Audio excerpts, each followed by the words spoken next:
completing the first module. Maybe tomorrow we'll conclude everything. Once the first module is done, as I mentioned yesterday, Narayan sir will be handling the fourth module. Of course, all these modules they are not so interrelated, there's no flow required as such. So after the first module, even if you study the fourth module, there's no issue. And then later on, I'll come back for the second module. So we are at a point where we are going to discuss about the strategies, then go to PDM and its importance, and after PDM, we'll be talking about the financial justification of implementing PDM. So I'll share the screen now, and we'll go ahead with the discussion.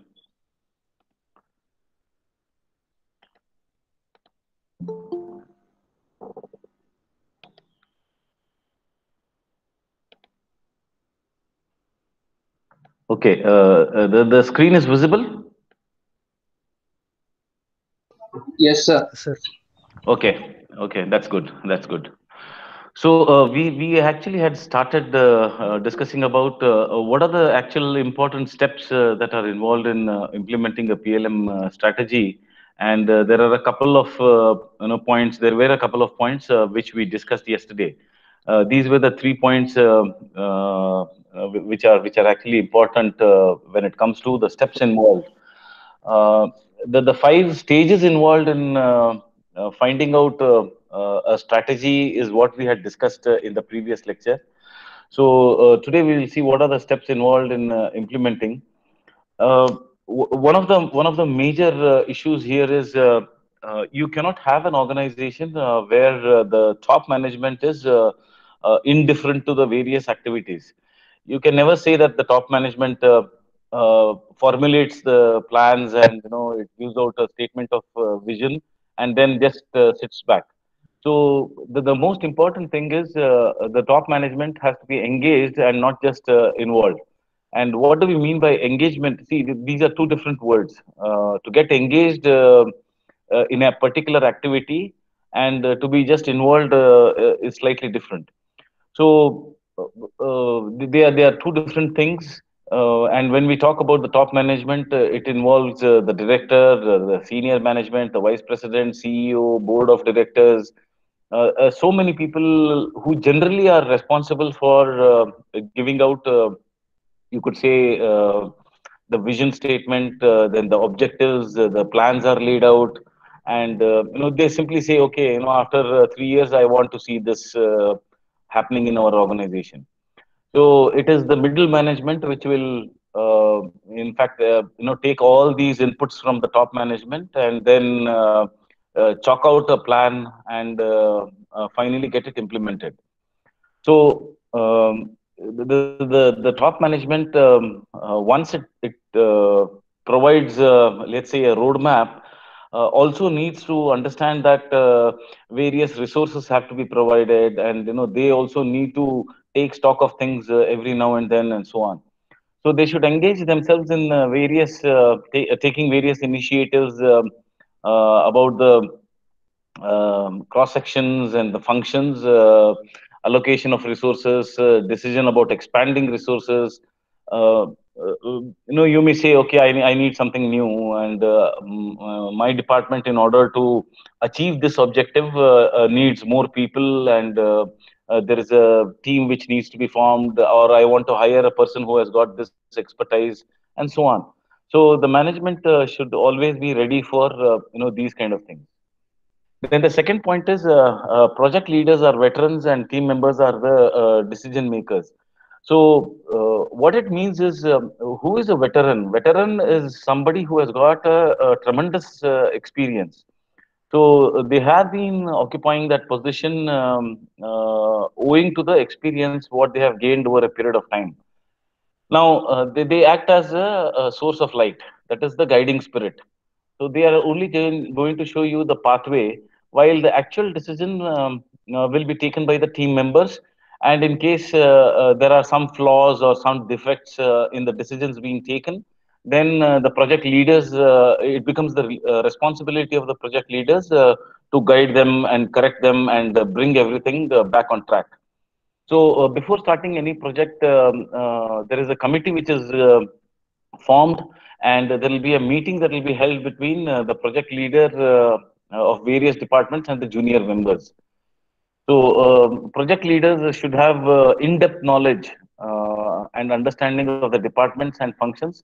So, they should be aware of the strengths of their own department. The project leaders should have a very clear-cut idea about how they can contribute towards implementing a PLM strategy, and they also need to have the ability to make a decision for their organization, and in case they want to delegate this responsibility and authority to the juniors, they cannot just delegate and sit quiet. They need to keep a very watchful eye on how things are going to be done. Now, what it means is, it also does not mean. See, this is a misconception in most of the cases. Uh, I have been reading a lot about the different leadership traits, and one, which actually stuck my mind is leaders should not get engaged in micromanagement. Okay, so they should never engage themselves in micromanagement. What do we mean by micromanagement? Micromanagement is a concept where they should have all the faith and trust on the subordinates, such that once a task is allocated to the subordinates, they should not intervene or interfere unless the subordinates come and ask for some suggestion or help or guidance and so on. It's not that I give you a task and after 1 hour I call you and say, ask you, oh, how's it going on, what are you doing and so on. You should give some time. So if the task, let's say, needs about a month's time, then maybe after about 10 days or 12 days you can take stock of things. So leaders should never ever engage themselves in micromanagement. And this can happen only when the leaders trust their subordinates. They have a lot of faith in their capabilities, their potential, and so on. Then the third step involved is third parties fill gaps in expertise and transfers knowledge. Now, who are these third parties? Third parties, can be the vendors, they can be the customers, they can be other people. So, organizations who want to implement PLM would not have veterans or experts in the field of PLM. Many a times it so happens that they may not have the expertise. So, one of the ways, I think somebody has switched on their audio. Kindly switch off your audio, all of you. ಕಳ್ಸೋವಾಗ ಮತ್ತು frock Some ಹಾಕಿ tight ಹಾಕಿ ಇಂಥವೆಲ್ಲ ಏನು ಹಾಕಕ್ ಹೋಗ್ಬೇಡ. ನೀ ಏನೋ ಮಾಡು, limited ಮಾಡು. ಈಗಿನ ಜನರೇಷನ್ ಹುಡುಗಿರಂತೂ ನೀವು ಮಾಡಕ್ಕೆ ನಮ್ಗೆ ಬರ್ತೈತಿ. please check ಎಲ್ಲ who has somebody has switched on the audio. ಎಲ್ಲ ಕಲ್ಸೈತಿ ಅನ್ನತ್ ಅನ್ಸೈತಿ. ಕಲ್ಸೋದಕ್ಕೇನಿಲ್ಲ, ಇವ್ರು ಮನಿ ಬಿಟ್ಟು ಹೊರಗೆ ಹೋಗಿ ನಿಲ್ಲಕತ್ತಂದ್ರೆ ಅವ್ರಿಗೆ ಫ್ರೀಡಮ್ ಕೊಟ್ಟಂಗ. Yeah, Kiran Bevenkatti, switch off your audio, please. Kiran Bevenkatti, you're disturbing others.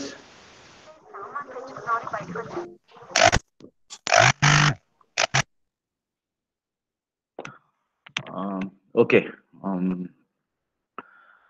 So we'll continue with our discussion.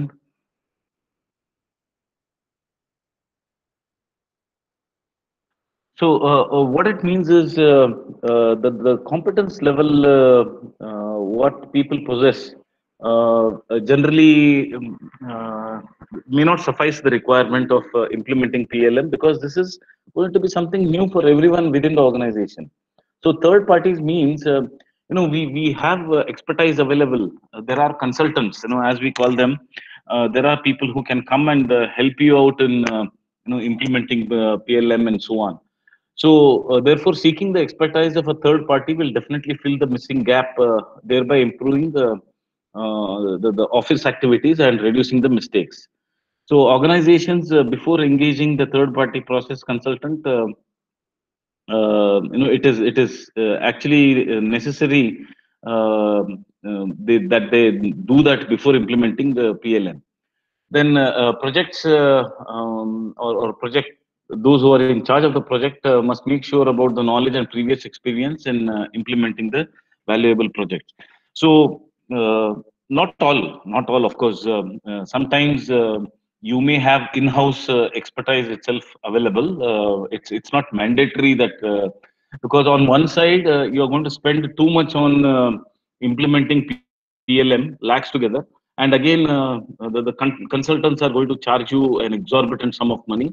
So unless and until you are financially prepared for that, it becomes very difficult to implement PLM. So when we talk about third party, the company needs to take a very good insight about how much competence they have in their own organization. And if people raise their hand and say, okay, we can do only a bit of it and not everything, then they may have to go in for seeking third party expertise. Then the fourth, you could say, step involved is change management goes hand in hand with project management. Now, one very important issue, I have been talking about it is nothing in this world is permanent except change. Okay, so this I have already used as an anecdote quite a few times. What happens is when we want to implement something new, there is always going to be a bit of resistance. So how do we convince people, that once this is going to be implemented, it is going to benefit the organization, it is going to benefit you, and so on.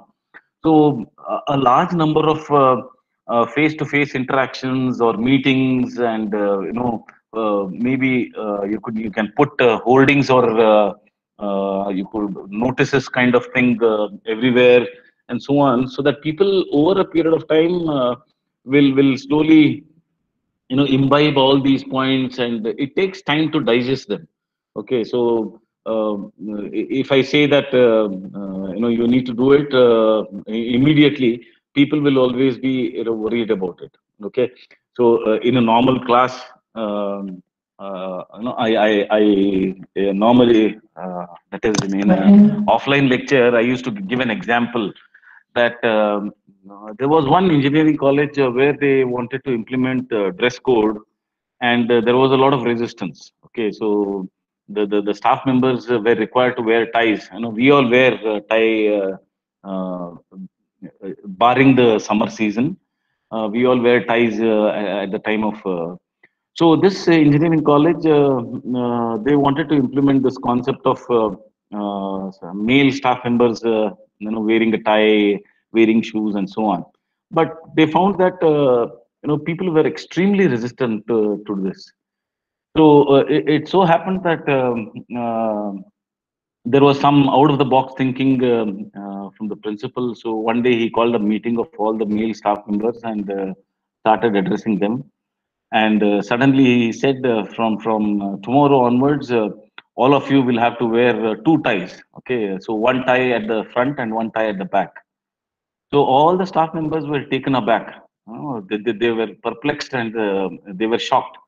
And they all started arguing, what nonsense is this? How can anyone wear two ties?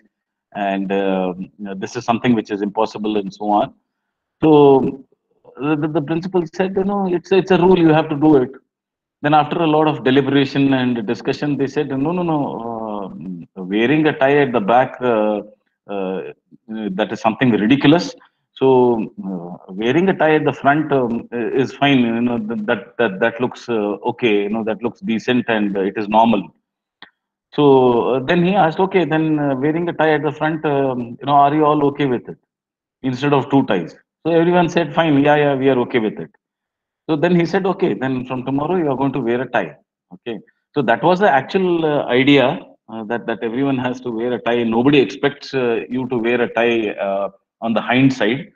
But this is how, sometimes you need to negotiate and maneuver so that you can make people agree with, what you want.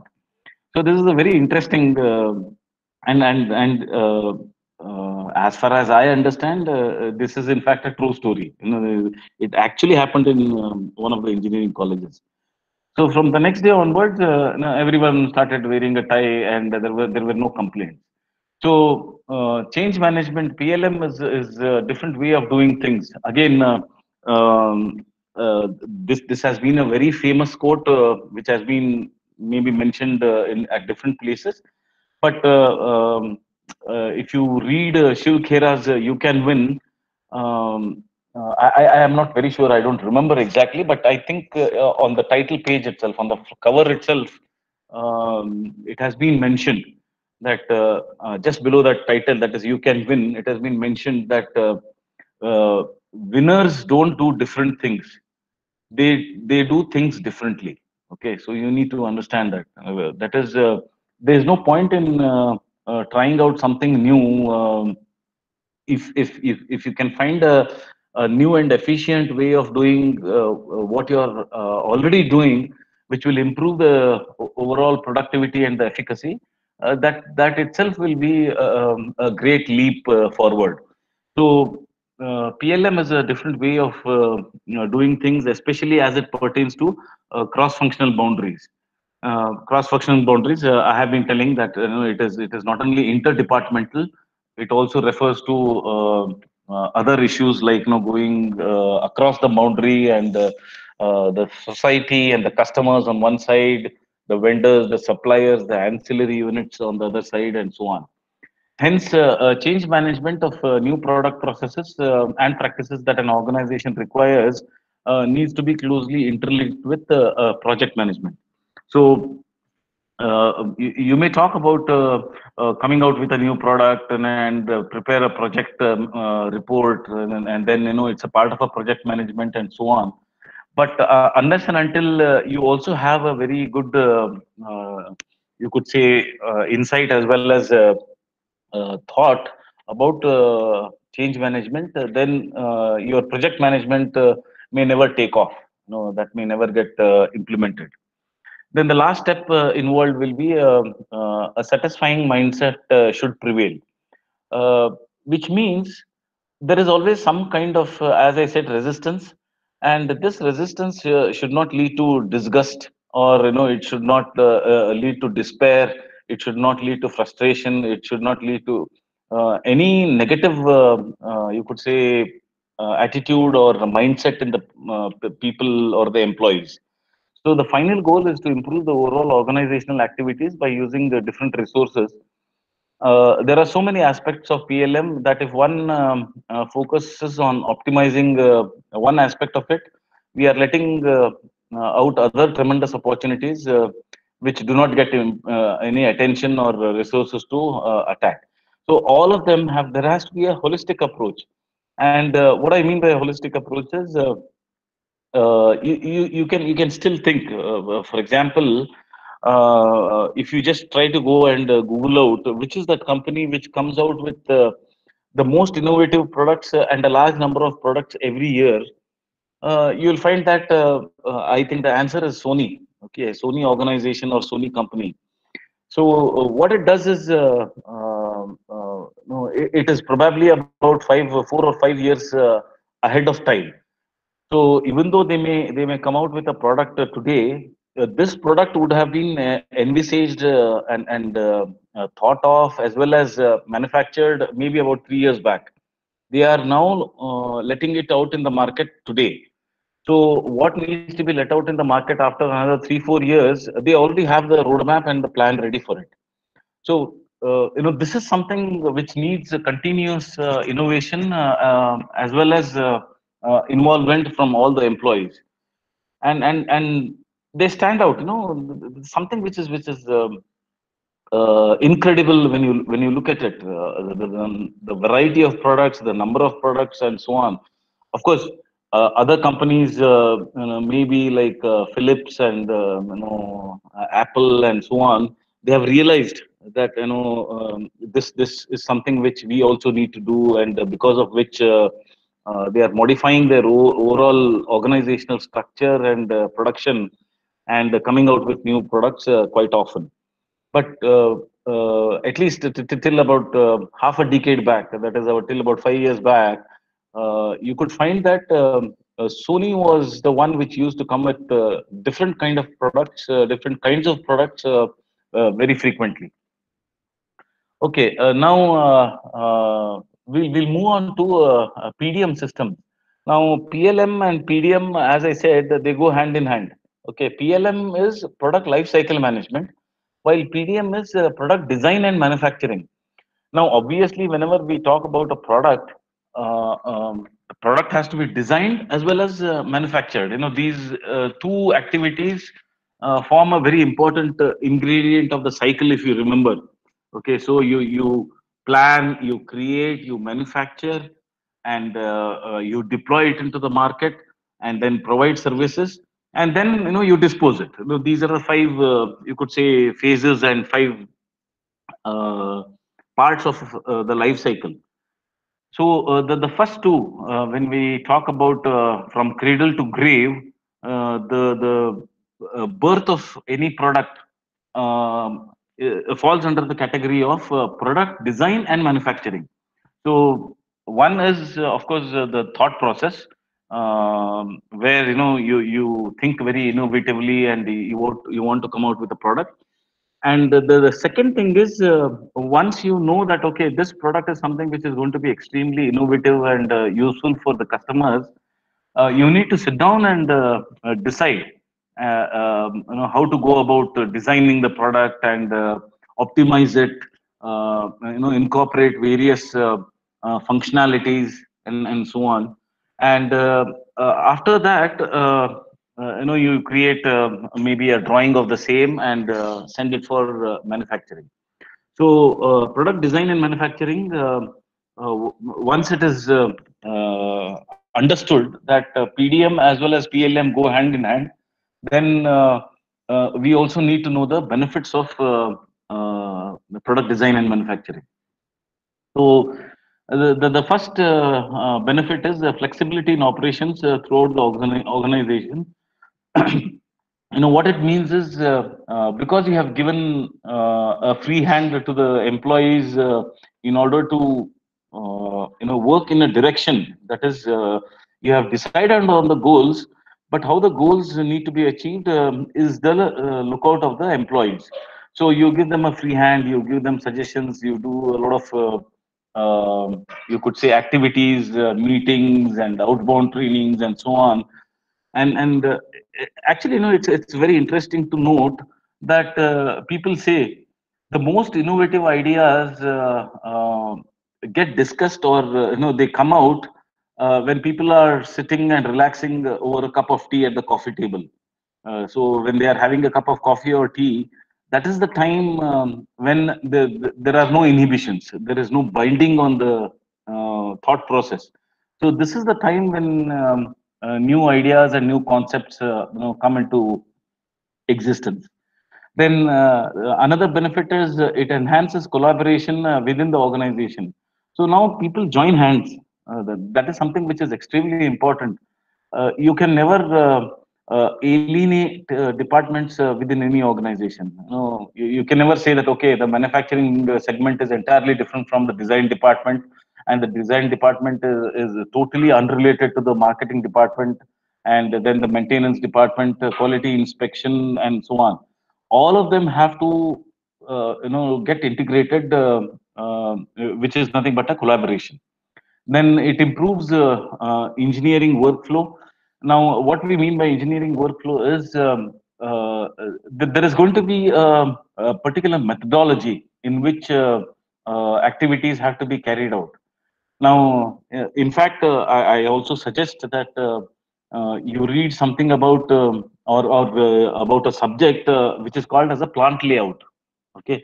Unfortunately, we don't have that as a part of your curriculum, but plant layout is extremely important, especially if somebody yearns to be, or intends to be an entrepreneur in the coming years. Now, what do we mean by a plant layout? Plant layout is, okay, you have a 10,000 square feet workshop, fine. Initially, it is going to be completely empty, and you're going to make all the electrical connections. Everything is in place. Now, when you procure machinery, based on what kind of a product you are going to manufacture, obviously there will be different processes that are going to be done on it. And based on these processes, you need to have a very clear cut idea about how these machinery are going to be placed, in what sequence you're going to put these machineries, because there is obviously going to be an entry door, there is going to be a main shutter where the raw material is going to come and it is going to get dumped. Obviously, it should never so happen that you place that machine on which the first operation is going to take place at the opposite corner. That is useless. So what you need to do is that machine has to be in the first section of the segment only, so that you don't have to transport the raw material over a large distance. Similarly, sometimes it also so happens that in manufacturing industry, we call that as a bottleneck. Now, what do we mean by a bottleneck? Bottleneck is nothing but a constriction. Okay, so all the you could say products which are manufactured or which are undergoing various processes, they will come at a particular point where a process needs to be done on it. It can be something like, let's say, chromium plating. No, I'm just taking one example. So, chromium plating is one operation wherein the part has to be dipped in, some kind of a solution, and you have a cathode, anode, and you do galvanizing or chromium plating.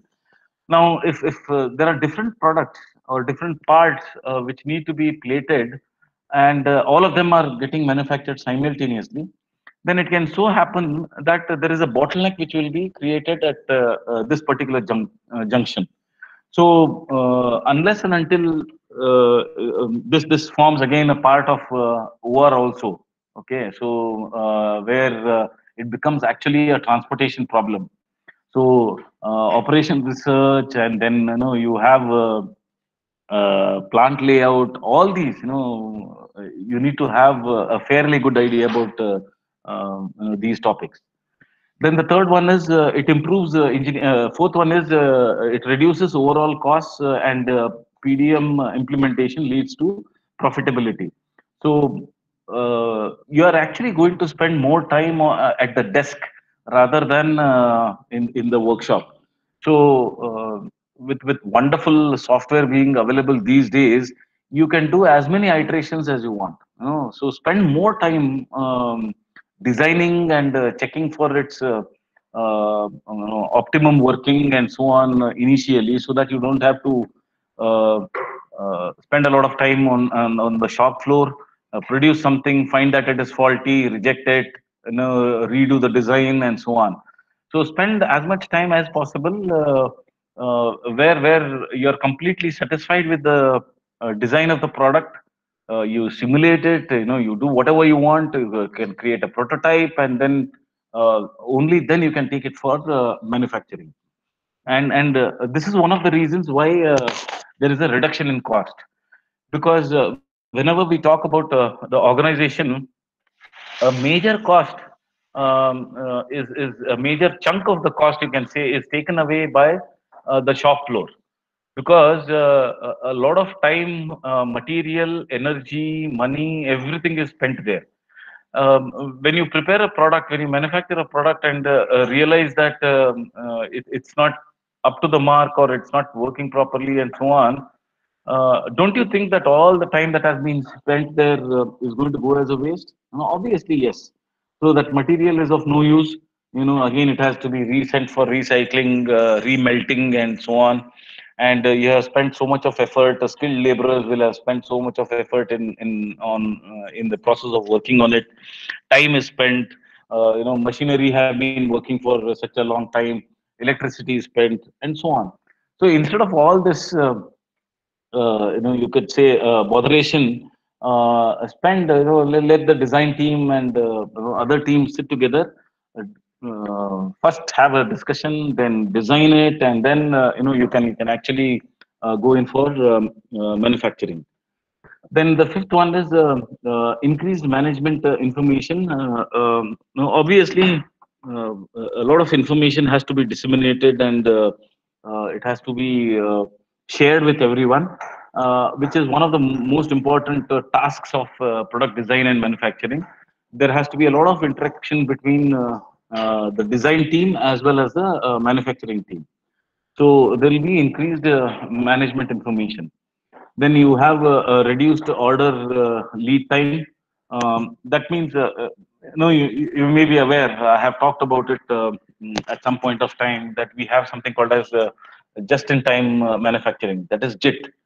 Um, I don't say that all organizations can resort to just-in-time manufacturing, but at least you can keep all the raw material as well as the components needed ready, so that once you get an order, you are going to immediately work on that order and satisfy the customer. So that is what is the seventh point, which is increase the customer satisfaction, because you don't have to, as a customer, we don't have to wait for a longer period of time. Then reduced time to market. Again, the same thing. Now you have to be a bit careful in this whole process. When we say reduce time to market, that need not necessarily mean that you need to keep a very large finished product inventory, because finished product inventory is again a cost overhead, because unless and until that product which you have manufactured and you have kept it somewhere, unless it gets sold, you are not going to make any profit. So it is going to take some space, and it is also going to increase the load on the organization. In fact, this used to be a very, very common, you could say, scenario earlier. Also, at the same time, I suggest as an article, you read about the recent Suez Canal, you could say, blocking which had happened.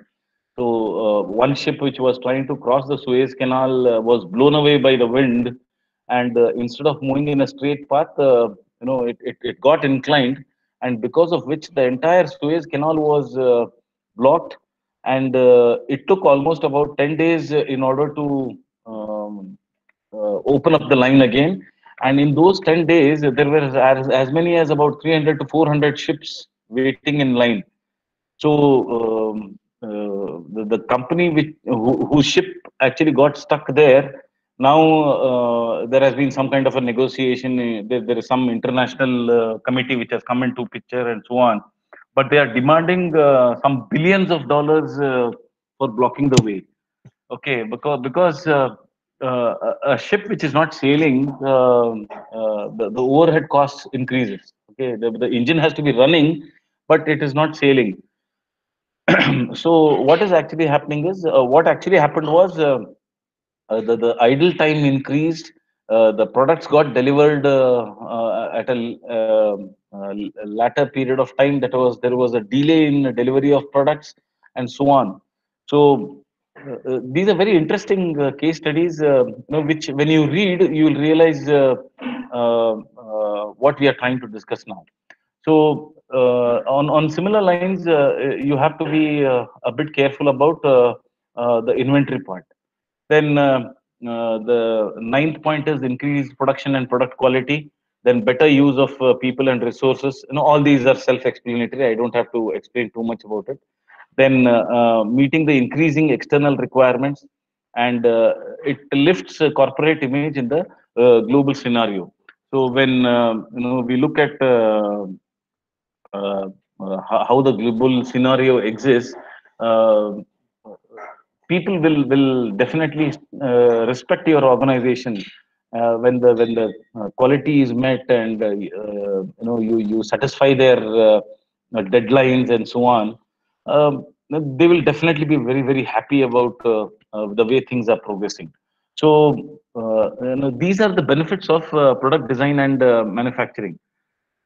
Then what are the components of product design and manufacturing system? What is it made up of? So we have been talking about it, but fine, but we know the benefits, everything.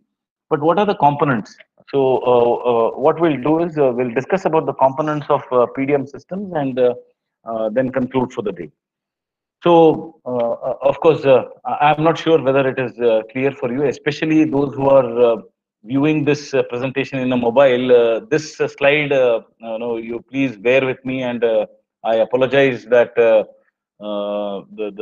font size is a bit less. Of course, later on when I share the entire presentation, you'll be able to see this. So the components of a PDM system, the first component is electronic vaults or data repositories. Now, what do we mean by an electronic vault? Vault is nothing but a safe. Okay, safe is nothing but a silo. Silo is where you are going to store something, and you also have data repositories.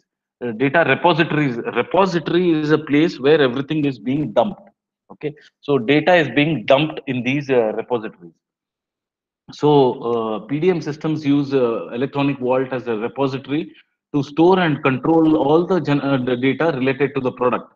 And some of the data is stored within the vault, and some of it can be externally. Actually, it's not extremely. It can be externally generated. There are two types of data which are stored. One is the product data, and the other one is the metadata. Now, what is the product data? Obviously, we have talked enough about this, where we said that a product is defined by what we call as the characteristics. So everything, all the details about the product, you may have formulated, or you may have drafted the product using CAD, CAE, and then the CAE is used for analysis. So the entire data, what are the dimensions, what material has been used, what tolerances have been specified, and when you apply the forces, that is in CAE, computer aided engineering, or FEA, as you know about it. When you give the inputs, it is going to analyze and give the results, where you will know which are those parts where maximum stress, maximum strain, maximum elongation is going to be affected. Of course, these days, you also sometimes need to do dynamic analysis. So you can do that using a software called as Dyna, and another very popular, you could say, kind of analysis which is coming into existence is what we call as CFD. Okay, so computational fluid dynamics, especially in those areas where there is a fluid which is flowing. Okay, so when I say a fluid, it can be air, it can be water, it can be oil, it can be something in which nanoparticles are mixed. So many things, the innumerable examples can be quoted here. So CFD is again, being LS Dyna is a very popular software for that. So all this data is called as the product data, and then you have the metadata, is the data about the data. Okay, so meta stands for greater, this thing.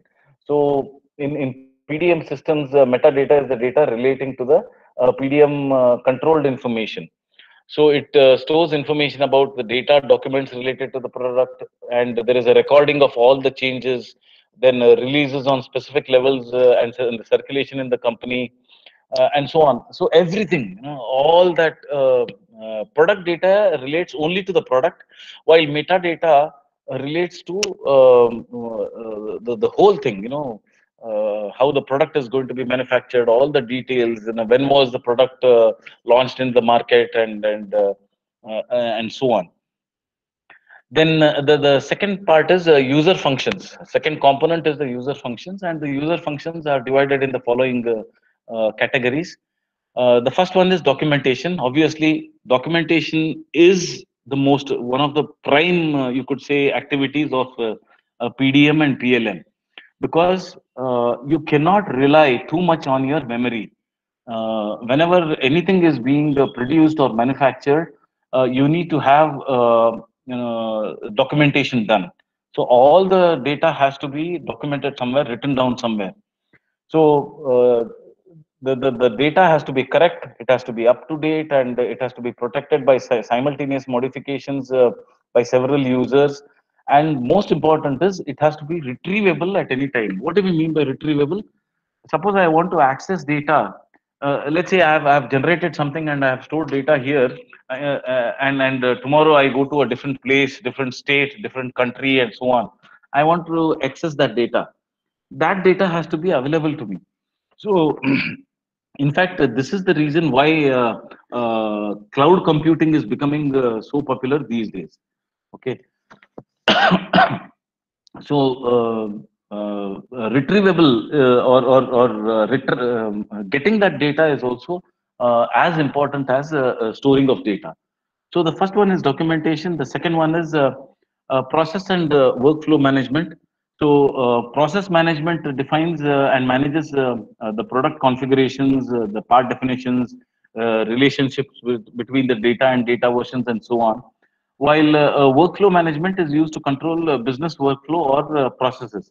So one is the actual process that needs to be done on the product, and the second is how do we control the processes, how do we control the business, and finally how it is deployed in the market. So these are slightly different in their applications. So one is process and the second one is workflow management. Then the third is product structure management, which facilitates the creation and management of product configuration, part definitions. Um, in fact, again, another very important as mechanical engineers, what you need to be aware of is geometric dimensioning and tolerances. Okay, so we call it as GDT. Okay, GDT is, in fact, a couple of years back, we had conducted a workshop on GDT because, again, I have been, I'm not making a very blanket statement and putting everyone in that category, but I have got a feedback from so many of my friends who own industries that unfortunately these days students are unable to read the drawings. That is, when you look at a drawing, whether it is a hard copy or whether you see it on a computer screen, you should be in a position to understand, what exactly the drawing means. Okay, so as a part of being or becoming a mechanical engineer, please be aware of geometric dimensioning as well as tolerances. So that comes under product structure management, where configurations, definitions, then part relationship attributes. Then you have bill of materials. I've talked about bill of materials also. These days, of course, there is a small table itself which is generated on the computer screen, which represents a bill of materials. But normally the columns are, let's say, the serial number, then description of the part, material used, and numbers. Okay, so these are the four columns which are normally used in bill of materials. Maybe you may say something like, I'll just take a very simple example. Nut and bolt of this size, that is a combination of a nut and bolt of M10 and length so much and so on. So that is the part description. And material, so you may write there as MS, that is made up of mild steel, and numbers. No, so for that entire product to be assembled, how many numbers you are going to need? So you may write there as 8 or 10 or something like that. So for the various parts are listed out like this, and that accounts for bill of materials. Then and the ability to associate product definition data to various parts. Then you have classification management, where classification of parts according to their attributes. What do we mean by attributes? Attributes is the shape, the contour, the size, and the material. What process has to be done on it, and so on. They are the attributes. So this provides tool for searching and retrieving standard parts and existing product data. And then we have project or program management. So project management, I have been talking again extensively about it. So project management provides work breakdown structures, how exactly a project has to be done, and the schedules. Unfortunately, what happens is people are not. You could say, I'm not say worried, but they do not pay much attention to schedules. Scheduling is very important. Unless and until scheduling is done, you meet the targets, and there is a time frame.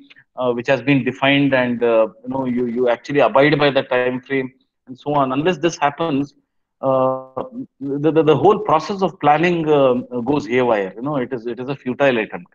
So breakdown structures and schedules are important, and resources assignment and controlling them. So just because resources are available, you cannot just rampantly use them. So resource allocation is important, but along with that, one should be aware of how to control them. So that is project management. And okay, so the third one, what we'll do is we are going to discuss it tomorrow, and hopefully by tomorrow we will complete this module. So what we'll do is we'll stop the lecture now, and uh, in case there are any doubts, you can ask, and uh, we'll have a kind of a discussion. Otherwise, you can give your attendance in the chat box, and we can conclude the meeting for the day. So it was clear. Whatever we discussed today, was it clear? Yes, sir. Okay. Okay. So you can give your attendance in the chat box, and then maybe after another 2 minutes, I will stop the recording.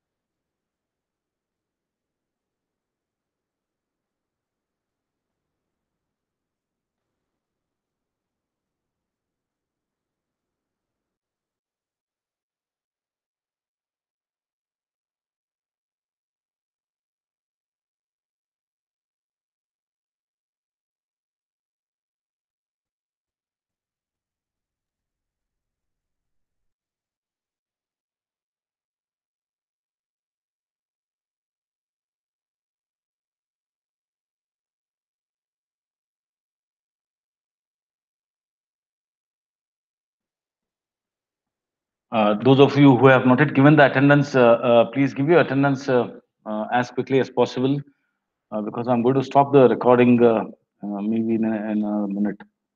You can give your attendance, and you can leave the meeting.